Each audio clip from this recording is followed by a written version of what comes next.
Administrata publike vazhdon të jetë një mollë sherrri mes mazhorancës dhe opozitës, të cilët kanë lexime krejt të kundërta, nëse punonjësit e shtetit u përdorën ose jo në fushat. Komisionera për mbikëqyrjen e shërbimit civil dhe ministra për administratën publike debatuan me deputet demokrat në Komisionin e Ligjeve gjatë raportimit vjetor. Në fakt, ne nuk kemi pasur asnjë ankesë nga nënpunës civil për presione. Asnjë. Që të vinë ankesat e kjo duhet kënë dhe perceptimin e panshmërisë tuaj.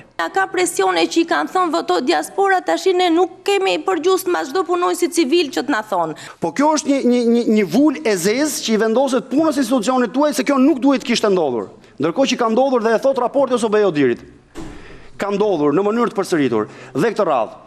Dhe është pikërisht në sajt të kësaj administrate publike që Shqipëria ka hapur negociatat me Bashkimin Evropian tashmë në 5 nga 6 grupkapituj.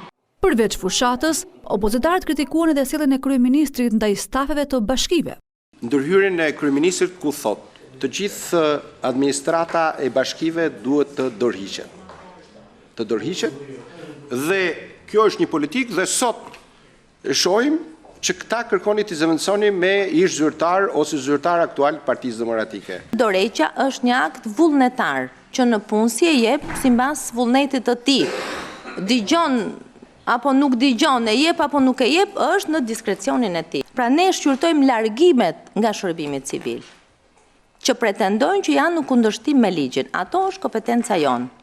Kryetari i Komisionit të Ligjeve ngriti shqetësimin se shteti paguan fatura shumë të larta për ata që fitojnë gjyqet e pushimit nga puna. Në Tryezë u propozua ndryshim ligjor që të mos vazhdojnë të paguhen ata punonjës që nuk pranojnë të kthehen në vende pune alternative.